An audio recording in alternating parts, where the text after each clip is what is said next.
All right, so you want to ride the crypto wave, huh?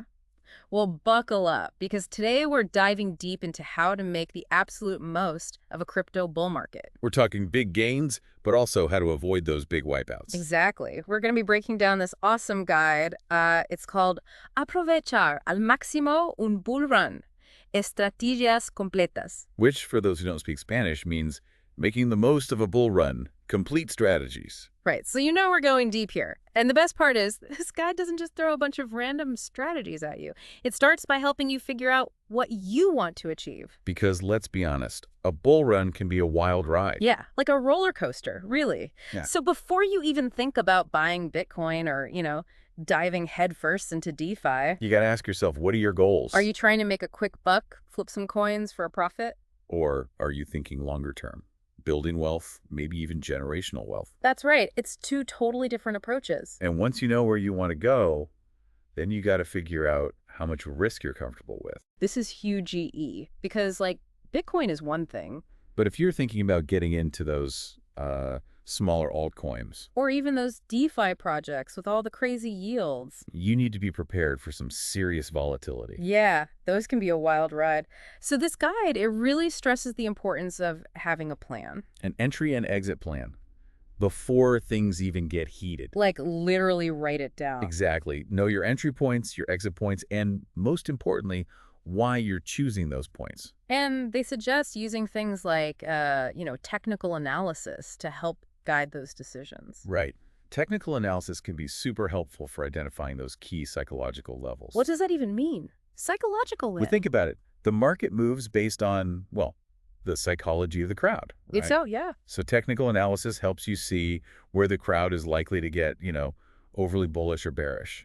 So it's like predicting how people are going to react and then using that to your advantage. Exactly. It's like having a secret weapon against market psychology. Okay, I'm starting to get it. So we got our goals, we got our risk tolerance, we got our entry and exit plan. What's next? Well, then comes the fun part, right? Yeah.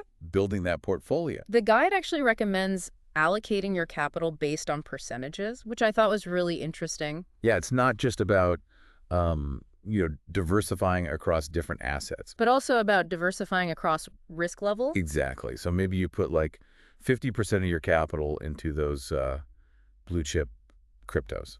Like Bitcoin and Ethereum, the ones that are, a little more stable, relatively speaking, of course. Right. Then maybe another 30% goes into those mid-sized projects that have solid fundamentals but still have room to grow. And the rest, like 20%, could go into those high-risk, high-reward plays. The ones that, could either moon or completely crash and burn. But you're only putting a small percentage in, so it's not going to wipe you out if it goes south. Exactly. It's all about managing that risk. They even use this analogy. It's like, you wouldn't put all your eggs in one basket.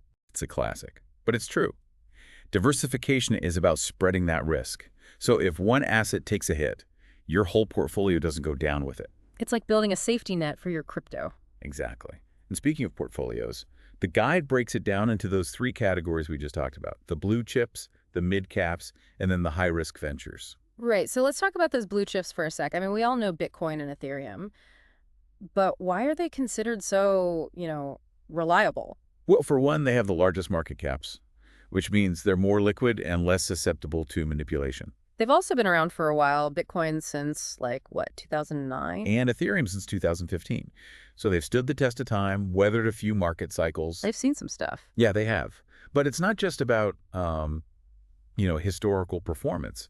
Both Bitcoin and Ethereum have strong communities, active development, and are constantly evolving. Plus, they're getting more and more institutional adoption every day. Like, big companies, even governments, are starting to invest in them. Exactly.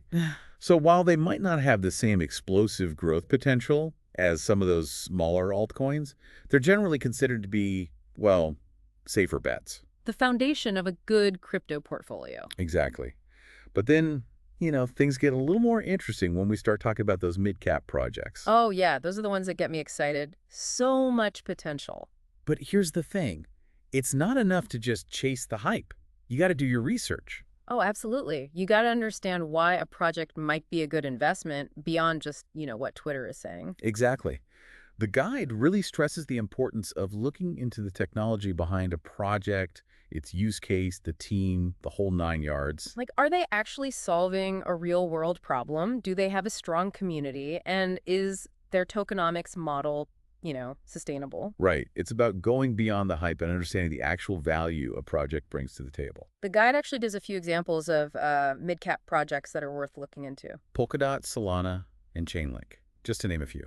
And we should probably say here that, like, we're not giving financial advice. Right. This is not financial advice. But it's worth noting that these projects, they've been gaining a lot of attention for their unique features and, strong fundamentals. Yeah, for example, Polkadot is known for its interoperability. Basically, it connects different blockchains together. And Solana is getting a lot of buzz for its high-speed transactions. Right. And Chainlink is huge in the DeFi space because it provides reliable, real-world data to smart contracts. So much cool stuff happening in this space. But once you've, identified some potential investments, the next question is, when do you buy? Timing. Yeah. The eternal question. But this is where it gets tricky, right? Like, how do you know when's the best time to jump in? Well, one strategy the guide talks about is dollar cost averaging. DCA. Exactly. And this is particularly helpful if you're, not comfortable trying to time the market perfectly. Which, let's be honest, most of us aren't. Right. So DCA is all about smoothing out that volatility Yeah. by spreading your investments over time. So instead of, dropping a huge chunk of money all at once, you invest a little bit every week or every month or whatever works for you. Exactly. And the beauty of it is that it helps you take advantage of those market dips without having to try to predict exactly when they're going to happen. Because we all know corrections are a natural part of any bull market. Right. What goes up must come down. But with DCA, you're automatically buying the dips, even when you're sleeping. So you're, averaging out your entry price over time. Makes sense. But what if, what if DCA feels a little too passive for you? What if you want to be a bit more strategic with your entry points? Well, the guide also suggests using those technical indicators like the RSI to help identify potentially oversold assets. The relative strength index, right. We talked about that earlier. Right. It's like a thermometer for price momentum. Yeah. If the RSI is low, it could be a sign that an asset is oversold, meaning it could be a good time to buy. But of course, you wouldn't just rely on one indicator, right? Absolutely not. You always want to look at multiple factors and combine technical analysis with, fundamental analysis. Right. Always do your research. The guide also mentions the strategy called staged buying, where you basically spread your investments out over the course of the bull run. Yeah, so instead of going all in at the beginning, you might invest, say, 30% of your capital up front, then another 30% during a correction, and the remaining 40% when the upward trend is confirmed. So you're kind of easing into it, testing the waters as you go. Exactly. And this could be a really smart approach, especially if you're, new to crypto or just a little wary of jumping in all at once. It allows you to manage that risk more effectively. And speaking of risk management, we got to talk about selling too. Yes, the exit strategy. It's not just about buying low, right? Yeah. You got to know when to sell high, too. Right. And the guide really stresses the importance of having an exit strategy before a major correction hits. Because it's so tempting to just ride that wave, You see the price going up, you think it's going to go up forever. Right. But remember, markets are cyclical. What goes up must eventually come down. So how do we make sure we're not left holding the bag when the music stops? That's where those profit-taking strategies come in. The guide outlines a few different approaches. One is percentage-based selling. So you decide in advance, okay, once this asset goes up 20%, I'm going to sell 10% of my holdings. Exactly. That way you lock in some profits while still keeping some skin in the game in case the price keeps climbing. Another strategy is to recover your initial investment once an asset reaches a certain price point. Right. So let's say you invested $1,000. Once that investment doubles to $2,000, you take out your initial $1,000. So now you're playing with house money, so to speak. Exactly. And that can really help reduce that psychological pressure, you know? Because even if the price drops from there, you've at least broken even. Smart. And then there's the trailing stop-loss order. Now, this one's a bit more advanced. Yeah, but it can be a really powerful tool for protecting your profits. Basically, it's an order that you place with your exchange to automatically sell your asset if the price drops below a certain percentage of its recent high. So it's like a safety net that adjusts as the price goes up. Exactly. It helps you lock in those gains while still allowing for that continued upside potential. Okay, so we've talked about buying, we've talked about selling. But hold on a second. Before we get too deep into the technicalities, I want to go back to something you mentioned earlier, passive income. Yes. The idea that your crypto can actually work for you even while you're, waiting for those prices to go up. Wait, so my crypto can, like, earn money for me while I sleep. Tell me more about this passive income magic. There are a few different ways to do this. One is through staking. Staking. Okay, I've heard that term thrown around, but I'm not entirely sure what it means. So staking basically involves locking up your crypto to help support the operations of a blockchain network. Okay. And in return for doing that, you earn rewards. So it's kind of like earning interest on your savings account, but with crypto. Exactly. And many of the popular blockchains offer staking rewards. Like which ones? Ethereum 2.0, Cardano, Solana, just to name a few. Interesting. And then there's yield farming. Yes, yield farming. This one's a little more complex. Yeah, it kind of sounds like something out of a futuristic agricultural simulation. Well, in a way, it is about cultivating returns, but in the world of DeFi, decentralized finance. DeFi. Okay, I'm starting to get lost here. Break it down for me. So yield farming basically involves using your crypto to provide liquidity to DeFi platforms. Liquidity. Like, what does that even mean? Think of it like you're lending your crypto to these platforms, and they use it to facilitate trading and other financial activities. Okay. And in return for lending your crypto, you earn fees and other rewards. So it's kind of like being a crypto lender, but on a decentralized platform. Exactly. And then there's stablecoin interest, which we touched on earlier. Right, stable coins. Those are the ones that are like pegged to the US dollar, right? Exactly. So they're much less volatile than other cryptocurrencies. Which means they offer a way to earn interest without, the risk of your investments suddenly dropping 50% overnight. Exactly. It's a way to dip your toes into the world of passive income with crypto, but with a little less risk. I like it. Passive income with less stress. Sign me up. But before we go any further, I think we need to address the elephant in the room. Bull markets are often driven by, well, hype. You're absolutely right, and the guide acknowledges this too. It emphasizes the importance of staying informed, not just following the hype train blindly. Right, it's about understanding what's actually driving the market. Is it just speculation, or is there real value being created? Exactly. The guide suggests following key news and trends, like institutional adoption, for example, because that can be a really strong signal that crypto is becoming more mainstream, more legitimate. Makes sense. But how do we avoid, falling for those pump and dump schemes or getting caught up in the FOMO? Well, for one, don't just blindly follow what you see on social media. Oh, yeah. Twitter can be a dangerous place during a bull market. Everyone's talking about how much money they're making, and it's easy to get sucked in. Exactly. The guide offers a word of caution. Just because a coin surges 100% in a day doesn't mean it's a good investment. In fact, those parabolic moves are often followed by sharp corrections. Ouch. So how do you know when it's like actually a good time to buy? Well, one thing to look for is, a pullback after a big run-up. If a coin has gone up too fast, too soon, it's likely to correct at some point. And that correction can create a buying opportunity. So it's like waiting for that sale at your favorite store. Don't just buy it at full price. Wait for it to go on discount. Exactly. Patience is key. And remember, FOMO, the fear of missing out, can be your worst enemy in a bull market. Oh, yeah. FOMO is real. It's that feeling that everyone else is getting rich and you're like the only one sitting on the sidelines. Right. And that can push you to make impulsive decisions that you later regret. Like buying that Dogecoin at 60 cents. Exactly. So how do we combat FOMO? Well, one thing is to remember that there will always be another opportunity. Right. The market doesn't just end when this bull run is over. Exactly. There will always be new projects, new trends, new opportunities to make money, so don't feel like you have to jump into everything all at once. Take your time, do your research, and only invest what you can afford to lose. Wise words. And speaking of research, let's talk about the tools we can use to make smarter decisions in a bull market.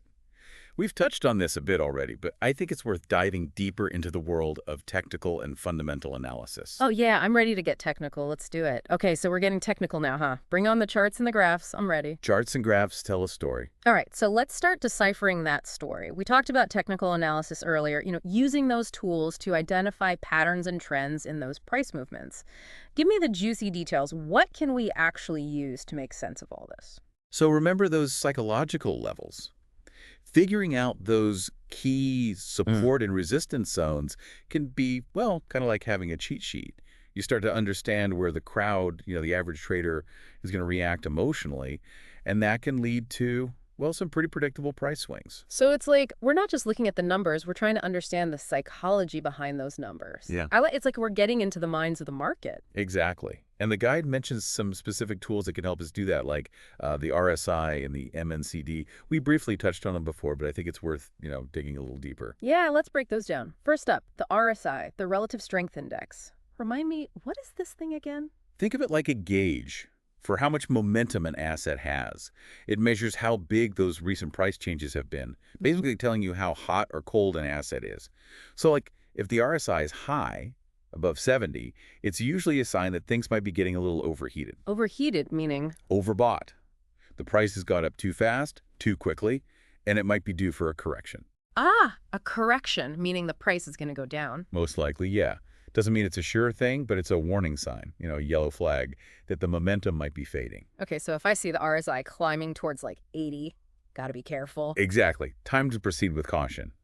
Now, on the flip side, if the RSI is low, below 30, it could be a signal that the asset is oversold. Meaning it's like on sale, a buying opportunity.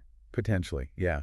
But again, you always want to look at multiple factors before making any decisions. So the RSI is like what? A speedometer for the market telling us how fast it's moving in a particular direction. But we also need to know which direction, right, is this thing going up or down? And that's where the MATD comes in, if I remember You correctly. got it. The BAN-CD, or Yeah. moving average convergence divergence, it helps us see those potential changes in trend direction. Okay, how's it do that? It compares two moving averages of an asset's price. Basically, it's looking at those averages to see if they're converging, coming closer together, or diverging, moving further apart. And depending on how those lines are moving, it gives us an idea of whether the market is, more likely to be bullish or bearish.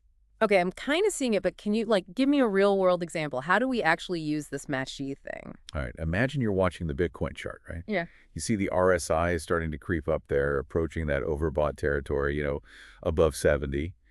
And at the same time, you see those MACD lines they're about to cross. And when those lines cross, it can often signal a potential change in momentum. So, combining those two signals, the RSI and the MACD, that could be a pretty strong indication that a correction might be coming. Exactly. It's not a guarantee, of course, but it's a pretty good heads up that, maybe it's time to tighten up those stop-loss orders or maybe take some profits off the table. Makes sense. So we've got those two tools, the RSI and the MCD, and those can help us, get a sense of where the market might be headed. But technical analysis is, only half the picture, right? The guide also talks a lot about fundamental analysis. Right. The technicals can tell you what the price is doing, but fundamentals tell you what the project is doing. And what should we be looking at when it comes to, analyzing the fundamentals of a crypto project? First things first, look at the project's use case. What problem are they solving? Is there a real need for what they're offering? Because, a flashy website and a cool name aren't enough. There has to be substance. It's got to be something that people actually want or need. Right. Exactly. And then you want to look at the team behind the project. Are they experienced? Credible? Do they have a track record of, actually delivering on their promises? It's like before you invest in a company, you want to know who's running the show. Exactly. Yeah. And then you got to dive into the tokenomics. How is the token distributed? What's its utility? How scarce is it? Tokenomics, that's a whole other rabbit hole. It is, but it's an important one. A well-designed tokenomics model can be, a big driver of a project's long-term value. And of course, we can't forget about the community. Oh yeah, the community is huge. Yeah. Is it a strong, active, passionate community? Because that's a good sign that a project has, legs. It's going to stick around. Exactly. The community can be a great source of information, support, even help drive adoption.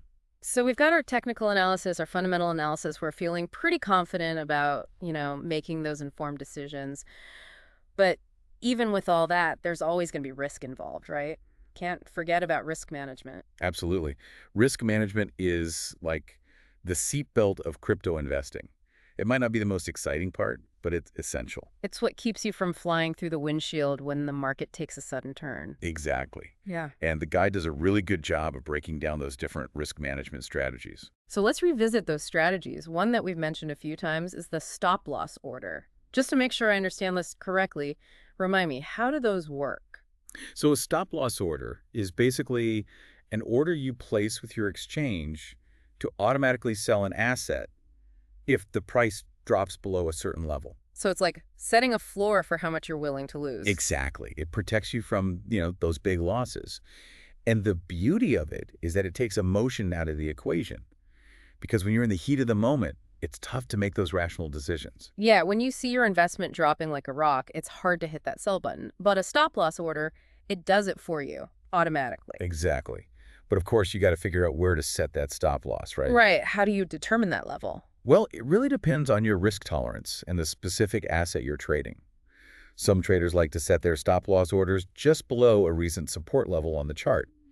Others prefer a percentage-based approach, setting their stop loss a certain percentage below their entry price. So there's no like one right answer. It's about finding what works best for you. And we talked about diversification too, right? Spreading those investments across different assets, different risk levels. Diversification is key. It's not just about which assets you choose, it's also about when you buy them. Like, instead of going all in on Bitcoin at once, you could spread your investment out over time. Staged buying, right? That's what they call it in the guide. Exactly. It helps average out your entry price, reduces the risk of buying at the very top. And then there's that stablecoin reserve, which can act as a kind of like buffer against volatility. Just stash some cash in the form of stablecoins to ride out those market storms. Exactly. It gives you peace of mind, and it also gives you dry powder to buy those dips when they inevitably happen. I like it. So we've got our strategies, our tools, our risk management plan. We're feeling pretty good, right? Ready to conquer this bull market. Almost. Yeah. But there's one more crucial element we need to talk about, and that's the psychology of it all. The psychology, like what's going on in our heads during a bull market. Exactly. Because even with the best laid plans, our emotions can sometimes, well, get the best of us. And that's where things can really go wrong. Okay, I'm intrigued. Tell me more about these emotional pitfalls. What do we need to watch out for? Okay, so we've covered the strategies, the technical analysis, risk management, all the practical stuff. But now let's talk about the elephant in the room. The mental game, right? Yeah, the psychology of a crypto bull run. Yeah. Because it's one thing to have a plan, it's another to actually stick to it when the market's going crazy. It's easy to get swept up in the hype. Totally. We've all felt that FOMO, the fear of missing out. FOMO is a powerful force, especially in a bull market. When you see Bitcoin pumping and everyone's on Twitter talking about how much money they're making. And you're like, oh man, I got to get in on this. Right, even if you have no idea what you're buying. That's when people make those impulsive decisions that they later regret. So how do we, avoid that? How do we tame the FOMO monster? Well, the guide stresses the importance of having a plan and, more importantly, sticking to it. Literally write it down. Exactly. Define your investment goals, your risk tolerance, your entry and exit points. And do all that before you even think about opening up your exchange app. Right, because once those emotions start kicking in, it's hard to think clearly. It's like, trying to make a rational decision when you're hangry. Perfect analogy. So have your plan, and then, no matter what happens, stick to the plan. Easier said than done, right? Yeah. I mean, what about greed? That's got to be a factor too, especially when it feels like money's growing on trees. Greed's a tricky one. It can make you hold on to assets longer than you should, hoping for those, even bigger gains. Even when every fiber of your being is telling you to, take the profit and run. It's like that gambler who keeps doubling down, convinced that the next hand's going to be the big one. And we all know how that usually ends. Yeah, not well. Yeah. So the key is to have those realistic profit targets. Know when you're happy with your gains and walk away. Don't get greedy. Exactly. But then there's the flip side of that, the fear of selling too early. Oh, man, I know that feeling. What if I sell and then the price doubles tomorrow? The dreaded what-if scenarios. Mm-hmm. But the truth is, no one can time the market perfectly. Yeah, it's like trying to catch a falling knife. You're probably going to get cut. So the guide suggests focusing on your own goals, your own plan, and not getting caught up in what everyone else is doing. Tune out the noise, basically. Exactly. And there's another cognitive bias that can trip us up. It's called anchoring bias. Anchoring bias, huh? Never heard of that one. It's basically the tendency to fixate on a certain piece of information, like the price you bought an asset at, Okay. and then letting that information influence your future decisions, even if it's no longer relevant. So, for example, if I bought Bitcoin at, $10,000, I might be reluctant to sell it even if it's now worth $50,000. Because you're anchored to that initial purchase price. Even though the market conditions have totally changed. Exactly. So anchoring bias can prevent you from taking profits, Well, or it can make you hold on to those losing positions for way too long. it's like, refusing to get rid of that old t-shirt that doesn't fit anymore just because it was expensive. Sentimentality can be costly. True. So how do we, break free from those anchors? The guide says it's all about focusing on the fundamentals and the current market trends, not on those past prices. Do your research, look at the data, and make your decisions based on that. Don't let those emotions cloud your judgment. Exactly. Mm. And lastly, don't forget to manage your expectations. Yeah, it's easy to get caught up in those get-rich-quick stories, but building wealth, it takes time, it takes patience, and it takes a solid strategy. It's like planting a seed and expecting a giant tree to sprout overnight. It doesn't work like that. Right. You got to nurture that seed. You got to give it time to grow. And eventually, you might have yourself a beautiful, strong tree. That's a great analogy. So, as we wrap up our deep dive into this awesome guide on riding the crypto bull run, what's the biggest takeaway? I'd say the key is to stay informed, stay disciplined, and manage your emotions. Because crypto can be an emotional roller coaster. It can, but it can also be an incredibly rewarding experience. Absolutely. So that's it for our deep dive. We hope you found this helpful, and we wish you all the best on your crypto journey. Happy investing, everyone. Remember, stay curious, stay informed, and most importantly, have fun. And always do your own research. Always. See you next time.